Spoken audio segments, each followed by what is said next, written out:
سے ہرانے والے نہیں ہیں. پیغمبر نے یہ بات کہا تم جتنے بھی دھمکیاں دے رہے ہو باطلانہ معبود سے ڈرا رہے ہو نا, تم اللہ کو نہیں ہرا سکتے.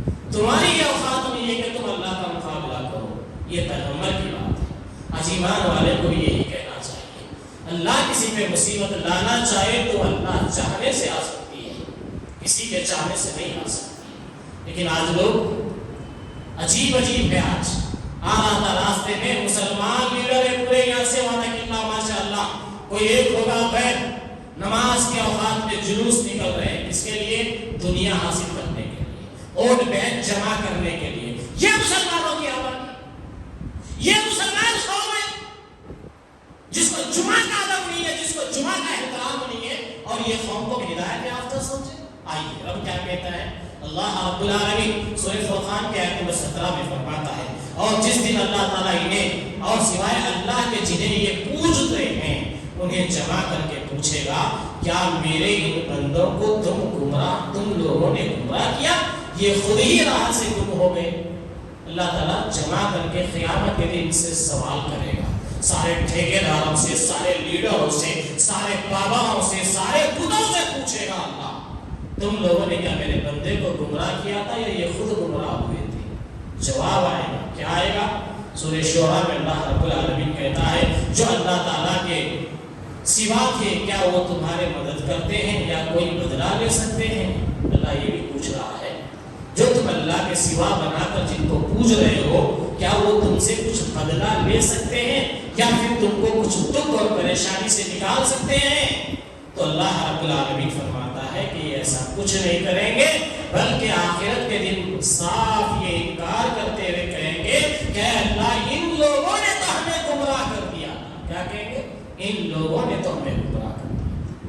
آج ساری قوم لیڈروں کے پیچھے لگی ہوئی ہے, ساری قوم لیڈروں کے پیچھے لگی ہوئی ہے اور سمجھ رہی ہے کہ یہ ہدایت یافتہ ہیں, ان سے ہمارے کام بنیں گے. کام بنیں گے نہیں. دنیا میں ہو سکتا ہے کہ کوئی کام تمہارا بن جائے لیکن تمہاری آخرت بگاڑنے پہ تلے ہوئے ہیں.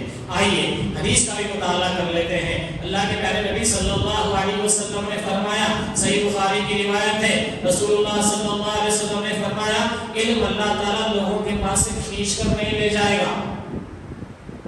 علم ختم کرنا ہو تو اللہ تعالیٰ لوگوں کے پاس سے کھینچ کر نہیں لے جائے گا بلکہ علم کی جو جسارت ہے, علم کی جو گہرائیاں ہیں, علم سے جو قوم کو پہنچانے والی باتیں ہیں, ان باتوں پہ گفتگو کرنے والے, ان باتوں پر فکر کرنے والے, قوم کی رہنمائی کے لیے جو قرآن حدیث میں باتیں ہیں وہ باتیں بیان کرنے والوں کو اللہ تعالیٰ علماء کو موت دے گا. آج یہ سرٹیفکیٹ رکھ کے کبھی زندگی میں اپنے پڑوسی کو یا اپنے گھر کو نہیں سدھار سکا, وہ علامہ بھی سمجھتا کہ میں مر گیا تو ہمارا علم ڈوب جاتا, سمجھتا نہیں ڈوبنے والا ہے. اللہ کا دین ہے, اللہ کسی غیر سے کام لے لے گا. تم اگر دین کا کام نہیں کرو گے تو اللہ کسی غیر سے یہ کام لے لے گا. اللہ محتاج نہیں ہے تمہارا اور میرا.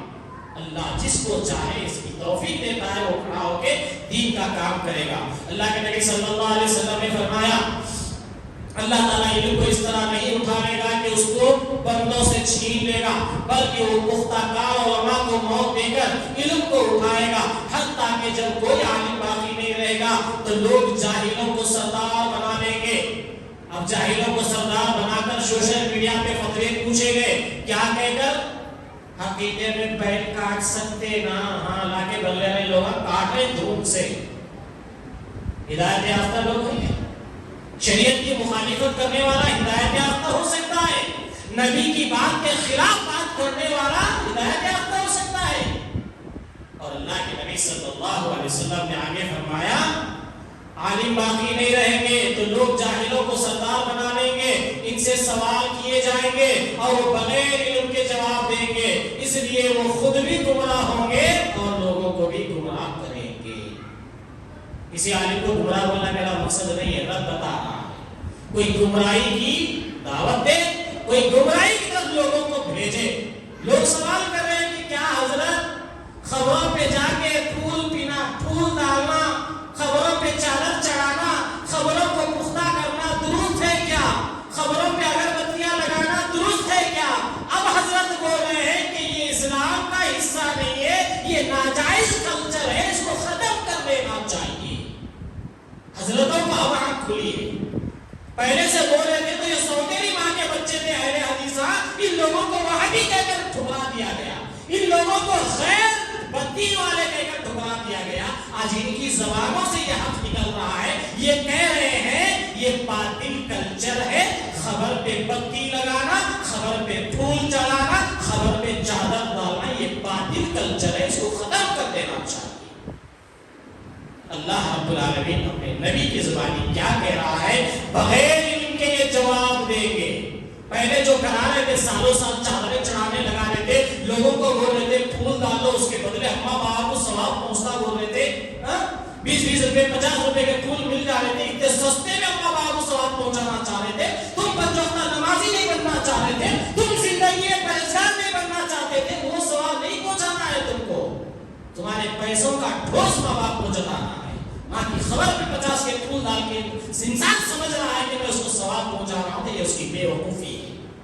اللہ رب العالمین اپنے نبی کے زبانی کہلوا رہا ہے جب لوگ ان جاہلوں سے سوال کریں گے وہ جواب دیں گے، اس لیے کہ وہ خود بھی پہلے سے گمراہ ہوں گے اور لوگوں کو بھی گمراہ کریں گے. اور اس کے بعد حضرت عباس رضی اللہ عنہ نے اس کے آخری کلمات کا تذکرہ کرتے ہوئے کہا، ہم سے قتیبہ نے کہا ہم سے دبیر نے تو اس حدیث کو مسلسل طور پر صحیح بخاری کے اندر حدیث نمبر 100 ہے، یاد رہتے 100 500 یہ اپنے جلدی یاد رہتے، یاد رکھو. حدیث نمبر 100 کے اندر اس کا تذکرہ ہے کہ ایک آدمی خود علم سے پیدا ہوگا، وہ حکم دے گا. ساری دنیا دیکھی سوشل میڈیا پر وقت کا ایک جماعت کا بڑا عالم دین ہے، بیٹے کے انتقال میں خود بیٹھ کر پھولوں کی چادر چڑھا رہا ہے. اسی جماعت کا آدمی اسی جماعت کے لوگوں سے مسئلہ پوچھتا ہے کہ جناب یہ چادر کا چڑھانا، یہ بتی کا لگانا کیسا ہے؟ اسی جماعت کا دوسرا عالم جو سوشل میڈیا پہ ماہر ہے، ہندوستان پاکستان کے اندر اس کے ویوز بہت ہیں، ہاں اس کے دیکھنے والے اس کے چاہنے والے زیادہ ہیں، وہ کہتا ہے کہ باطل کلچر ہے، اسلام کا حصہ نہیں ہے، اسے ختم کر دینا چاہیے. بتائیے گمراہ کون تھا؟ کون گمراہی کا حکم دیا تھا؟ کون گمراہی پہ عمل کر رہا تھا؟ ہم تو ہمیشہ سے اس کے خلاف رہے، ہم تو ہمیشہ سے اس سے دور رہنے کے لیے کہے. آئیے آگے اللہ کے نبی صلی اللہ علیہ وسلم کا فرمان سنتے ہیں. اگر تم کو عرب کی جہالت معلوم کرنا ہے اچھا لگے تو سورہ انعام میں سے 130 آیت کے بعد سے 140 تک پڑھ لیا کرو. حدیث کے اندر صحابہ کرام کہتے ہیں عرب کی کسی جہالت کا نالج حاصل کرنا چاہتے، وہ جہالتیں کیسی تھی ان کو سمجھنا چاہتے تو سورہ انعام کی آیت نمبر 30 سے آیت نمبر 40 تک 130 سے 140 تک پڑھ لو. یقیناً وہ لوگ تباہ ہوئے جنہوں نے اپنی اولاد کو نادانی سے مار ڈالا اور وہ گمراہ ہیں، راہ پانے والے نہیں ہیں. یہاں تک ان آیات کے اندر اللہ رب العالمین نے عرب کی جہالتوں کا تذکرہ کیا. وہ جہالتوں میں جو بڑی جہالت یہ تھی اولاد کو اپنے معبودوں کے لیے، اب معبود سے بات آپ بلیے ملک صاحب بچوں کو کون بلی چڑھا رہا ہے؟ ہمارے پڑوسی ملک کا ایک جاہل انسان نے، گمراہ انسان نے اپنی اولاد کو ذبح کر کے کہتا ہے ہم نے حسین کے غم میں ذبح کیا. بتائیے جہالت ایک اور کیا ہے؟ انسانیت ہے، یہ شریعت ہے، یہ جہالت ہے. تو رب اسی طرح اشارہ کر کے ان آیات میں عرب کی وہ بڑی بڑی جہالتوں کا تذکرہ کیا. اگر تم کو عرب کی جہالتیں معلوم کرنا اچھا لگے تو سورہ انعام کی آیت نمبر 130 سے 140 پڑھ لیجیے، اس کے اللہ نے اس عرب کی جہالتوں کا تذکرہ کیا ہے. اس کے بعد سورہ انعام کی آیت نمبر 136 میں آپ کے سامنے رکھنے جا رہا ہوں. اللہ تعالیٰ نے جو کھیتی اور مویشی پیدا کیے ہیں ان لوگوں نے ان میں سے کچھ حصہ اللہ کا مقرر کیا اور بزعم خود کہتے ہیں کہ یہ تو اللہ کا ہے اور یہ ہمارے معبودوں کا ہے. پھر جو چیز ان کے معبودوں کی ہوتی ہے وہ تو اللہ کی طرف نہیں پہنچتی اور جو چیز اللہ کی ہوتی ہے وہ ان کے معبودوں کی طرف پہنچ جاتی ہے. کیا برا فیصلہ ہے وہ کرتے ہیں. صاحب کیا آیت پڑھے گی ہم آپ کو نہیں سمجھ میں آپ ہی بول دیتا ہوں. آیت یہ پڑھا کہ مشرکین مکہ کے پاس بھی ایسا طریقہ تھا، وہ اللہ کا بھی حصہ رکھتے تھے، اپنے باطل معبودوں کا بھی حصہ رکھتے تھے. جیسا ہماری پڑوس خالہ دادی نانی چچی تائی سال بھر سے 11ویں کا بکرا پال رہے ہیں. قربانی کا بکرا تو الگ ہے، وہ اللہ کا ہے. یہ 11ویں کا بھی ایک بکرا پال رہا ہے. حقیقتیں ہیں یہ، کوئی نام لے کے نہیں بولتا ہوگا لیکن میں نام لے کے بول رہا ہوں. یہ بات حقیقت ہے کہ اللہ تعالیٰ کہہ رہا ہے اللہ تعالیٰ نے جو کھیتی اور مویشی پیدا کیے ہیں ان لوگوں نے ان میں سے کچھ حصہ اللہ کا مقرر کیا. اللہ کا آج ہمارے پاس قربانی کے جو جانور ہیں وہ اللہ کے ہیں، ہم کہتے ہیں یہ اللہ کی راہ میں ذبح ہو رہے ہیں. اب غیر اللہ کے لیے بھی اگر جانور پل رہے ہیں، مشرکین مکہ بھی یہی کرتے تھے، لیکن ان کی ایک بیماری کیا تھی معلوم؟ بابا کا بکرا اگر دبلا پتلا ہو گیا، کمزور ہو گیا، ٹرانسفر کر دیتے تھے. یہ اللہ کا موٹا تازہ بابا کا. کیوں؟ اللہ تو غنی ہے، اللہ کیا ضرورت ہے، بھرتی بڑا ہے تو چلتا. لوگ بولتے نا مری مرغی اللہ کے نام پہ، زندگی رہے تک نہیں کریں گے اللہ کے نام پہ، مر گئے بعد اللہ کے نام پہ بولیں گے. زندہ رہے تک اللہ کے حوالے نہیں کریں گے بندے کو، مر گئے بعد بولیں گے اللہ کی مرضی تھی مر گیا. زندہ رہے تک کیوں اللہ پر نہیں لگائے اس کو؟ تو اسی طرح اللہ تعالیٰ کہہ رہا ہے یہ گمراہ لوگوں کی ایک عادت ہے کہ اپنے ولیوں کی قدر کریں گے، اپنے باطل معبودوں کی قدر کریں گے، اللہ کی نہیں کریں گے. ہر جمعہ یہاں بولنا پڑتا بھائی مسجد کے خرچے نہیں نکل رہے جی، تھوڑا چندہ ڈال کے جاؤ جی، امام کی موزن کی تنخواہ باقی ہے جی، دینا ہے جی، بولنا پڑتا. وہی خبروں پہ جا کے دیکھو 50 لاکھ میں حمید پیر کا غلہ حراج ہو رہا ہے، فلاں پیر کا غلہ اتنے لاکھ میں حراج ہو رہا ہے کہ نہیں ہو رہا ہے؟ آپ لوگ دیکھتے ہیں نا ماشاءاللہ، سوشل میڈیا بتاتی ہے نا آپ کو گھر میں بیٹھے بھی تو کہ فلاں درگاہ کا غلہ اتنے لاکھ میں بکا. بتائیے کسی مسجد کا غلہ حراج ہوا آج تک؟ کیوں؟ یہ جھاڑو پوچھے کے لیے نہیں بس ہوتے ہمارے خرچے. تو مشرکین مکہ کا بھی یہی طریقہ تھا، مشرکین مکہ بھی یہی کرتے تھے. اللہ کا کمزور بکرا چلتا ہوتے تھے لیکن بابا کا بکرا کمزور نہیں ہوا. حضرت کا بکرا کمزور ہوگا تو ٹرانسفر کر چینج کر دیتے تھے. نہیں حضرت ناراض ہو جائیں گے، دبلا پتلا بکرا دیا میری راہ میں بول کے، لہٰذا وہ دبلا پتلا بکرا اللہ کو دے دیتے تھے، اللہ کا موٹا تگڑا بکرا جو ہے بابا کو دے دیتے. تو آج ہماری بھی حالت یہی ہے، آج ہماری قوم کی بھی یہی حالت ہے. غیر اللہ کے لیے بولو، رسم و رواج کے لیے بولو، نکاح کے لیے بولو، اللہ کی قسم لاکھوں روپے کہیں سے نکل جاتے ہیں. لیکن مسجد کی تعمیر کی بات کرو، مسجد کے اخراجات کی بات کرو، کہیں ادارہ قائم کرنے کی بات کرو، بے غیرتی اس سے بڑھ کے کیا ہوگی؟ 2 دن پہلے کی بات ہے، مسجد کو نیم پلیٹ لگانے کی ایک صاحب نے خواہش کی. نیم پلیٹ بنانے کے لیے گیا، آدمی کہتا ہے یہی تمہارے چننے کی بھٹی کے پاس، آدمی کہتا ہے مولانا خبر کا پتھر 1100 روپے، دیکھیے اس سے کم نہیں، آپ کو 50 روپے کم کر دیتا. میں نے کہا خبر کا پتھر نہیں اللہ کے بندے، مجھے مسجد میں لگانے کا پتھر بنانا ہے. مسجد کا نام لیتے کہ ارے مسجد کا ہے تو میٹر الگ رہتا ہے، اسی لیے اس کے پیسے 1500 روپے ہوتے. میں نے وہی کہا ہے اللہ کے بندے، اللہ سے دشمنی، اللہ کے بندے سے دوستی، یہ کیا معاملہ ہے؟ اللہ کے گھر کی بات کہہ رہا ہوں تو 1400 سے کم نہیں ہوتے، اور بندے کی وہ بھی خبر کی بات کر رہا ہوں تو 1000 روپے دے دو، مشکل نہیں ہے. ارے بابا یہ اللہ سے دشمنی کیوں، اللہ کے بندے سے دوستی کیوں ہے؟ جواب چل رہا ہے لاشعور میں، یعنی کاروبار کا یہ انداز بنا ہوا ہے. لوگ گمراہی کی اس حد تک پہنچے ہوئے ہیں کہ جو گمراہی کا کام ہے اس کو ثواب سمجھ کے کر رہے ہیں، خبر کا پتھر بنانا ثواب سمجھ رہے ہیں. نبی نے لعنت بھیجی، یہودیوں کا کام ہے بتایا، یہودیوں کا کام ہے بتایا. لیکن آج کس کو احساس بتائیے؟ میں کسی چندے کا مولوی نہیں، اسی لیے کھل کے بولتا ہوں، کسی کے چندے کا محتاج نہیں ہوں، نہ کسی کے چندے کی صورت دیکھ کے مجھے بولنا ہے. جو دعوت کے حق ہے وہ تم تک پہنچانا ہے. تو اللہ تعالیٰ اس آیت سے مجھے اور آپ کو یہی کہہ رہا ہے، یہود و نصارہ کی یہ عادت تھی، یہود و نصارہ کا یہ طریقہ تھا، وہ اللہ کے معاملے میں گھسی پٹی چیزیں خرچ کرتے تھے، لیکن اپنے باباؤں کے معاملے میں صاف ستھری نیت سے. ماشاءاللہ ایک صاحب بولے مولوی صاحب صبح میں دیکھا، کیا منظر دیکھ رہا ہوں کہ عورت نہا دھو کے بالوں سے پانی ٹپک رہا ہے، اسی حالت میں نکل کے جھنڈے مبارک کے پاس چراغ لگا رہی ہے فجر میں. میں نماز پڑھ کے آتے آتے نظر پڑی، میں بولا یہ عورت کیا کر رہی ہوگی، اس وقت دیکھ رہا ہوں تو جو چراغ لگا کر جا رہی ہے. ہم نے کہا یہ گمراہی ہے تو اور کیا ہے. جمعہ کے لیے اگر تیار ہو جاؤ بولو، گھر میں کام رہتا، عورتوں کی نماز جمعہ فرض نہیں ہے، فتوے جاری ہو جاتے ہیں. خبر کو جانے کی بات آئی تو صبح بھی نہ دو. تو یہ ہمارا کلچر ہے جو گمراہی کا سبب ہے. اللہ رب العالمین نے اپنے نبی کے ذریعے سے ایک اور حدیث آپ کے سامنے رکھوں یہ صحیح بخاری کے اندر 6778 پر آئی ہے. اللہ کے پیارے نبی صلی اللہ علیہ وسلم فرماتے ہیں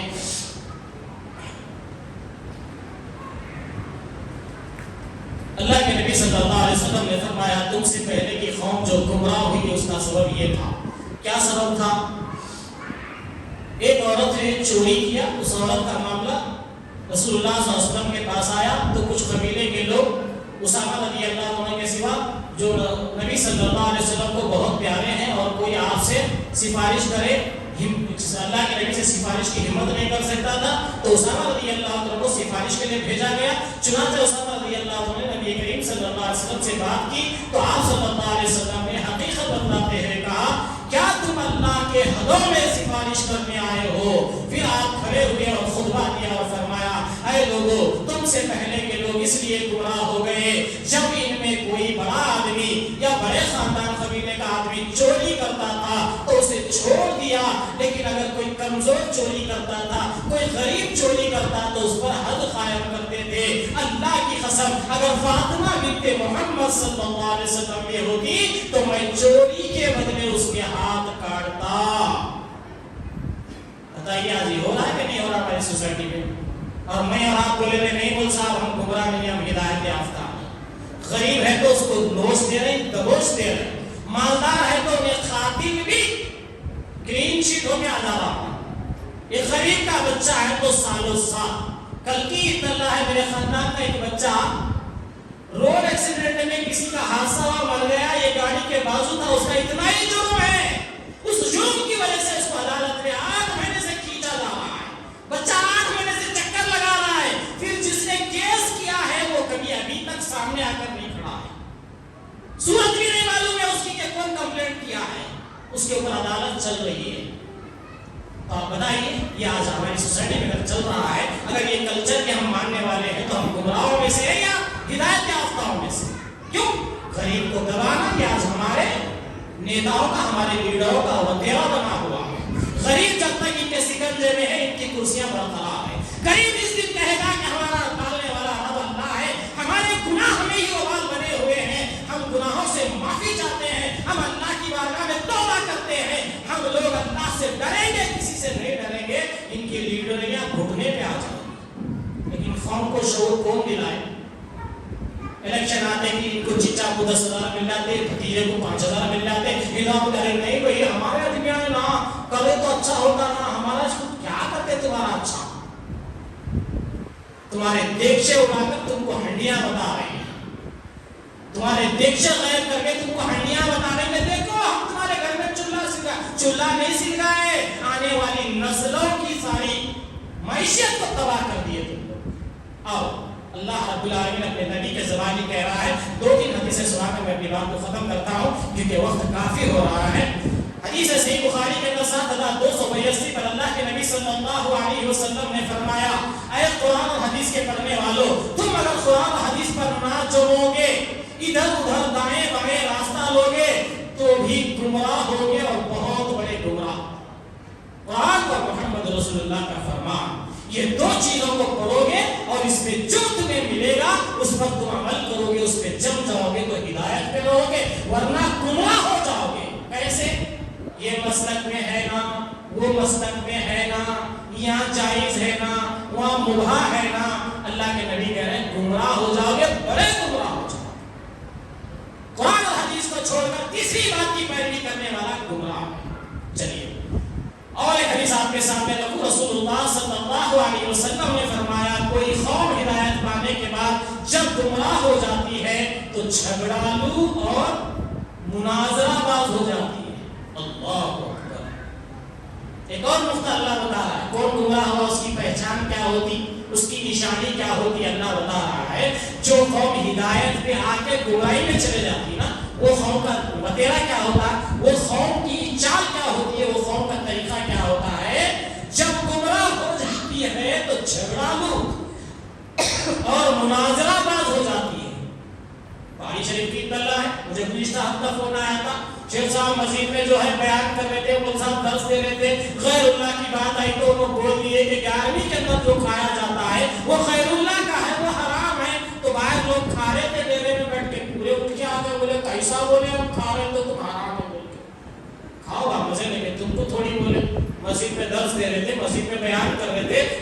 حق ہے وہ سنا رہے تھے. آپ کو کیوں تکلیف ہو رہی؟ آپ تو مانتے ہی نہیں نا وہ بات کو. آپ مانتے تو آپ کو تکلیف ہونا نا. آپ مانتے نہیں, آپ تو کھا رہے بیٹھ کے. کھاؤ اپنا مزہ لو. تو ایک مولوی صاحب بھی تھے, اس میں وہ آگے بولے میں جامعہ نظامیہ سے علماء کو لے کے آتا ہوں, ہم لوگ مناظرہ کر لیں گے.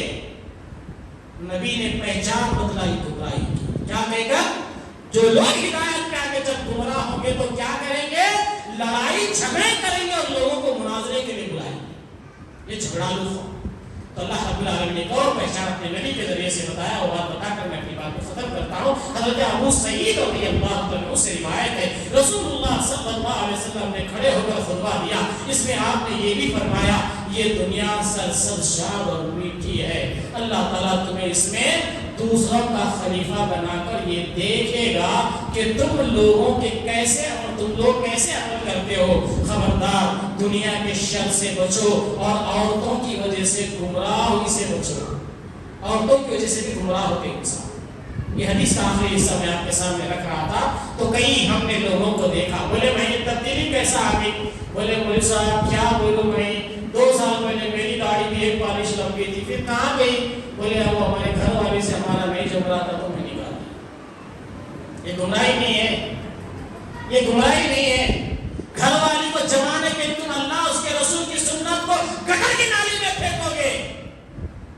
تم اپنے گھر والوں کو جمانے کے لیے تم اپنی عورتوں کو, ان عورتوں کے خاطر تم اللہ اس کے رسول کے دین کو ٹھکراؤ گے. یہی تو عیسائیوں نے کیا تھا, اس لیے تو وہ گمراہ ہوئے. آج کا امت مسلمہ کی عورتیں بھی چاہتی ہے. تو اللہ کے نبی صلی اللہ علیہ وسلم نے کہہ دیا اللہ تمہیں دنیا میں خلیفہ بناتا ہے. آپ اپنے گھر کے خلیفہ ہیں یہ نہ سمجھیے.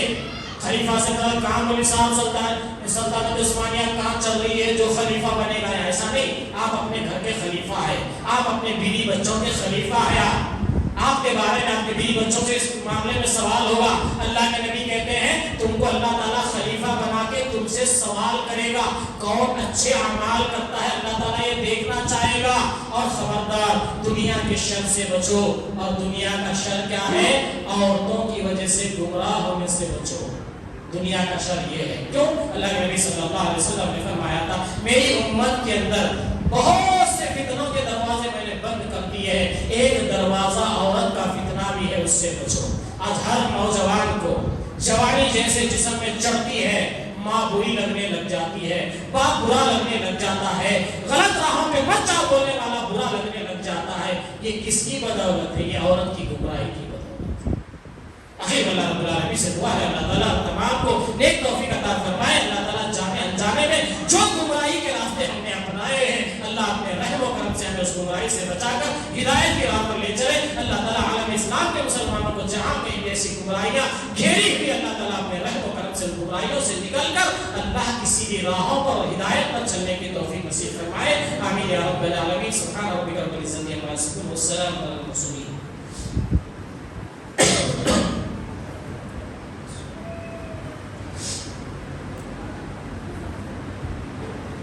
إن الحمد لله نحمده ونستعينه ونستغفره ونعوذ بالله من شرور أنفسنا ومن سيئات أعمالنا من يهده الله فلا مضل له ومن يضلل فلا هادي له. نشهد أن لا إله إلا الله وأشهد أن محمدا عبده ورسوله. أما بعد فإن خير الحديث كتاب الله وخير الهدي محمد صلى الله عليه وسلم وشر الأمور محدثاتها وكل محدثة بدعة وكل بدعة ضلالة وكل ضلالة في النار. أعوذ بالله السميع العليم من الشيطان الرجيم من همزه ونفثه ونفثه. بسم الله الرحمن الرحيم. يا أيها الناس اتقوا ربكم الذي خلقكم من نفس واحدة خلق منها زوجها وبث منهما رجالا كثيرا ونساء واتقوا الله الذي تساءلون به والأرحام إن الله كان عليكم رقيبا. يا أيها الذين آمنوا اتقوا